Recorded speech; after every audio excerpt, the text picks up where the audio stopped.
Exode, chapitre 37. Betsalil fit l'arche de bois d'acacia. Sa longueur était de 2 coudées et demie, sa largeur d'1 coudée et demie, et sa hauteur d'1 coudée et demie.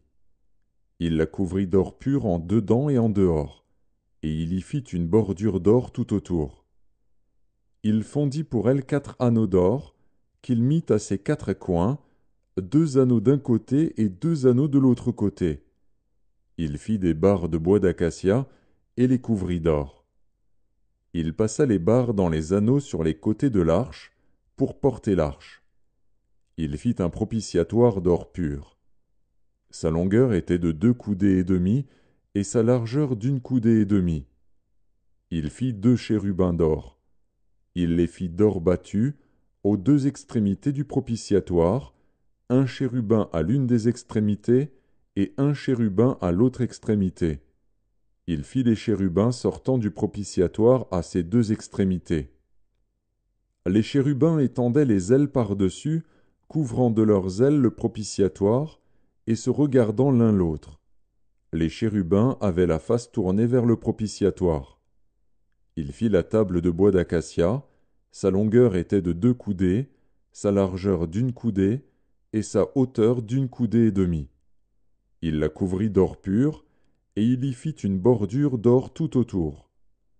Il y fit alentour un rebord de 4 doigts, sur lequel il mit une bordure d'or tout autour.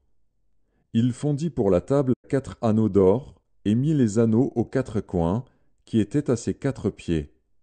Les anneaux étaient près du rebord, et recevaient les barres pour porter la table. Il fit les barres de bois d'acacia, et les couvrit d'or, et elles servaient à porter la table.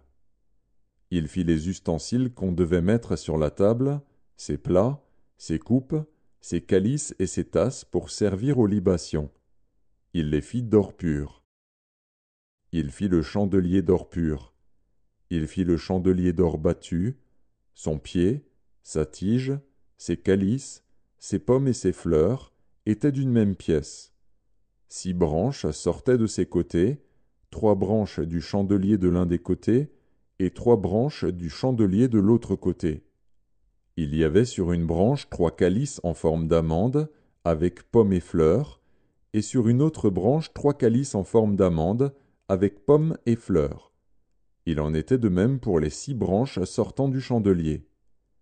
À la tige du chandelier, il y avait 4 calices en forme d'amande, avec leurs pommes et leurs fleurs. Il y avait une pomme sous 2 des branches sortant du chandelier, une pomme sous 2 autres branches, et une pomme sous 2 autres branches. Il en était de même pour les 6 branches sortant du chandelier. Les pommes et les branches du chandelier étaient d'une même pièce. Il était tout entier d'or battu, d'or pur. Il fit ses 7 lampes, ses mouchettes et ses vases à cendre d'or pur. Il employa un talent d'or pur pour faire le chandelier avec tous ses ustensiles. Il fit l'autel des parfums de bois d'acacia, sa longueur était d'1 coudée et sa largeur d'1 coudée. Il était carré, et sa hauteur était de 2 coudées. Des cornes sortaient de l'autel. Il le couvrit d'or pur, le dessus, les côtés tout autour et les cornes, et il y fit une bordure d'or tout autour. Il fit au-dessous de la bordure 2 anneaux d'or aux 2 côtés. Il en mit aux 2 côtés, pour recevoir les barres qui servaient à le porter. Il fit des barres de bois d'acacia, et les couvrit d'or. Il fit l'huile pour l'onction sainte, et le parfum odoriférant, pur, composé selon l'art du parfumeur.